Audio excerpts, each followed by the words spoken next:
Jai Hind to all. Today, in this episode, we have a vibrant leader and a pioneer in our field, Miss Aishwarya Lata. And it is amazing to have a fire talk with her. And because we have a common relation, as she's my alumni of my college, of the prestigious National Fire Service College, and is also currently working as a senior fire and safety officer in ONGC. And it would be an amazing session to ask her questions regarding the field, and we hope to learn a lot from her, and a lot to listen from her. And so let's start with the very first question. And ma'am, our first question for you would be, like, we have drills here, we are trained for the drills. So what is the real application of the drill in the fire and safety industry? अम, जैसा कि हम जानते हैं कि हम जो drill college में सीखते हैं उसका जो हमारा मोटिव रहता है कि हमारे जितने भी हमारे साथ जो वर्किंग हमारे कलीग्स हमको डिसिप्लिन में रखना। देन जब हम कॉलेज से बाहर निकलते हैं, same as a fire engineer, as a safety officer, as a fire officer, हमारा रोल होता है कि उस ड्रिल को जो हमने डिसिप्लिन के साथ सीखी है उसको फील्ड में कैसे अप्लाई कर सके। मतलब किसी भी सिचुएशन में, किसी भी कंडीशन में, फिजिकली एंड मेंटली हमें उसे फील्ड में बेस्ट आउटकम के लिए अप्लाई करना होता है। Yes ma'am. और मैम, इसी के साथ मैं नंदन कश्यप को बोलूंगा कि वो आपसे अब नेक्स्ट क्वेश्चन पूछें। और Nandan Kashyap, over to you. Yes, ma'am. First of all, I will like to tell you Jai Hind because you know our college culture. Then I would like to ask you, can you tell us one project that you have done in your college? That is my college also.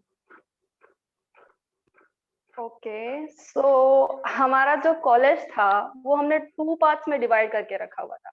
Basically हमने क्या किया था कि जो हमारे जितने भी case studies की बात जो हम करते हैं उनके बिहाफ में हमने अपने प्रोजेक्ट किया था, जिसमें हमने ये रिजल्ट आउटकम ये निकाला था कि जितने भी फायर से डेथ होती है वो मोरओवर फायर से कम होती है, बट जो टॉक्सिक स्मोक जो जनरेशन होता है फायर से उससे ज्यादा होती है।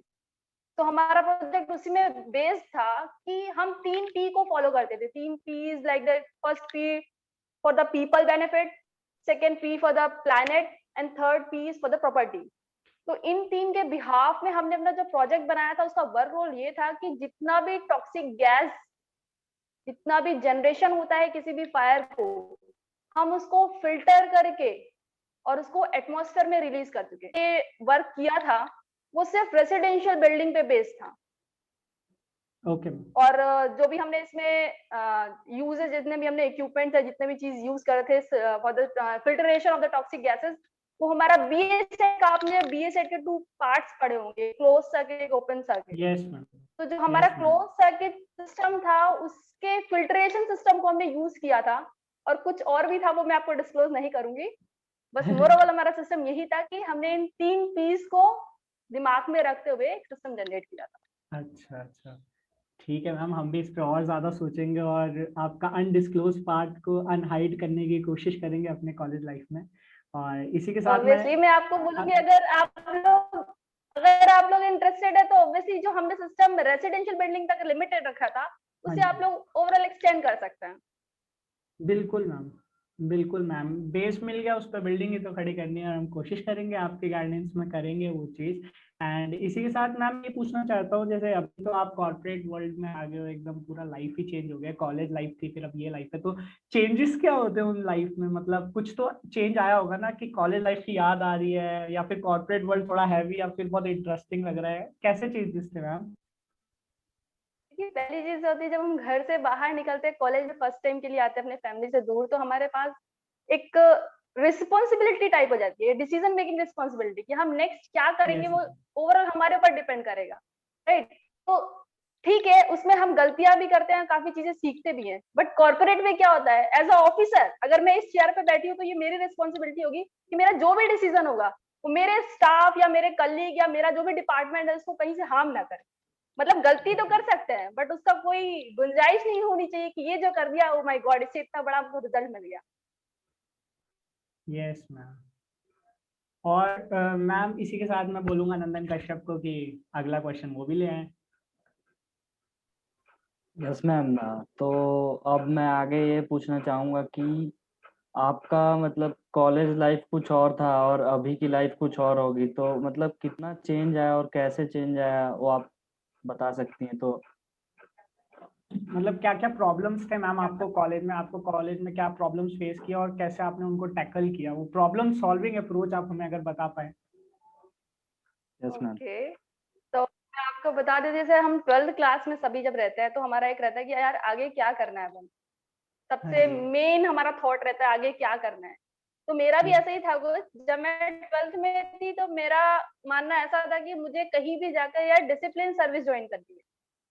मतलब जो आर्मी अच्छा। के पर्सन होते हैं, मेरे डैड भी एक्चुअली बेसिकली आर्मी आर्मी से बिलोंग करते हैं, तो मेरा भी बचपन से वही बैकग्राउंड रहा है, तो मैं भी चाहती थी कि मैं भी आगे जाकर डिफेंस सर्विस ज्वाइन करूँ।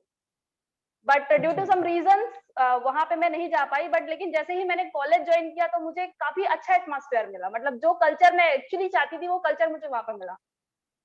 स्टार्टिंग में तो थोड़ी बड़ी प्रॉब्लम होती है क्योंकि हम वो एटमॉस्फेयर को अडॉप्ट नहीं कर सकते। मॉर्निंग में जल्दी उठना, ड्रिल करना, फिर कॉलेज जाना, फिर थक के वापस आना, मतलब ये सारी चीजें थी। बट हाँ धीरे जी। धीरे हम उस एटमॉस्फेयर को अडॉप्ट कर ही लेते हैं, तो ऐसा कोई हाँ प्रॉब्लम जी। नहीं था। बट हाँ, क्योंकि हमारा फर्स्ट बैच था तो हमें स्टडी मटेरियल में थोड़ा प्रॉब्लम आता था कि यार क्या पढ़ें, क्या पढ़ना चाहिए, क्या होगा। तो जब भी हमारे कोई सीनियर आते थे, हम लोग उनसे इंटरेक्ट करते थे कि सर हाँ कुछ जी। गाइडेंस दीजिए, हमें बताइए हमें क्या करना है। तो वहां से हमें काफी हेल्प मिलती थी और सब कुछ बैलेंस वे में हो जाता था। अच्छा मैम, ये तो बहुत अच्छी बात बताई आपने कि सीनियर्स आपको हेल्प करते थे जैसे अभी आप हमें कर रही हैं हेल्प। एंड मैम इसी के साथ मतलब एक और क्वेश्चन पूछना चाहूंगा, जैसे अभी मैम आपको पता है कि 3 स्टेजेस में फायर्स के सिस्टम को हम डिस्ट्रीब्यूट करते हैं। मतलब एक तो होता है कि आग लगे ही ना, एक अगर लग जाए तो मतलब रोक सकें, और मतलब एक प्रिकॉशनरी होता है। तो मतलब वहां पे आप जैसे इंडस्ट्रीज में गए, ओएनजीसी तो एक बहुत बहुत ही महारत्न है, इंडिया का बहुत बड़ी कंपनी है। तो आप फायर प्रोटेक्शन के लिए कैसे कैसे डील करते हैं, क्या क्या होता है, कुछ आप बता पाए अगर फायर देखिए आपने प्रोटेक्शन से जैसा कि, रिलेटेड। हाँ, हमारा जो फायर प्रोटेक्शन सिस्टम होता है वो 4 गोल के अराउंड घूमता है। पहली चीज जो आपने बोली कि पहले आग लगे ही ना, हम उसको पहले ही प्रिवेंट करके रखें। दूसरा होता है कि अगर ठीक है आग लग गई तो उससे किसी लॉस ऑफ लाइफ नहीं होनी चाहिए। हाँ तीसरा जी। हम चाहते हैं कि जो भी हमारी आग की जो फायर की जो ओरिजिन है उसको हम बिल्कुल ही खत्म कर दें। फिर फोर्थ पार्ट आता है कि अगर यार आग लग गई है तब हमें इसे एक्सटिंग्विश करना है।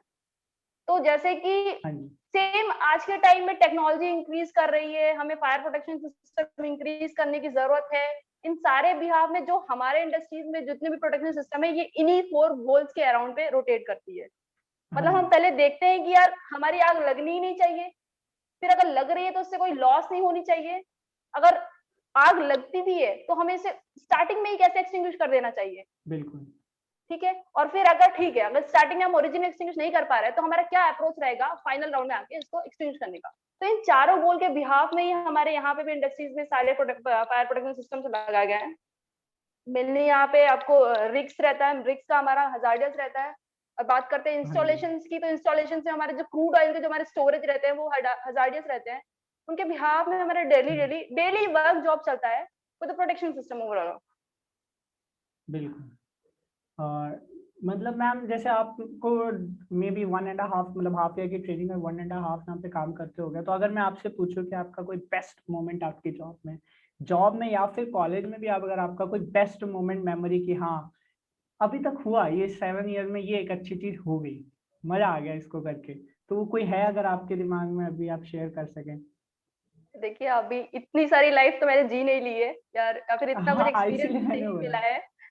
तो हाँ मैं जी। अगर कॉलेज की बात करूँ तो ठीक है, अगर पर्टिकुलरली बात करूँ तो सेकेंड ईयर का जो थर्ड सेमेस्टर था वो मेरा एक टर्निंग पॉइंट था, जहां मैंने अच्छा। ये सोचा कि ठीक है यार अब मस्ती भी बहुत हो गई, अब थोड़ा सा सीरियस होने का टाइम आ गया है।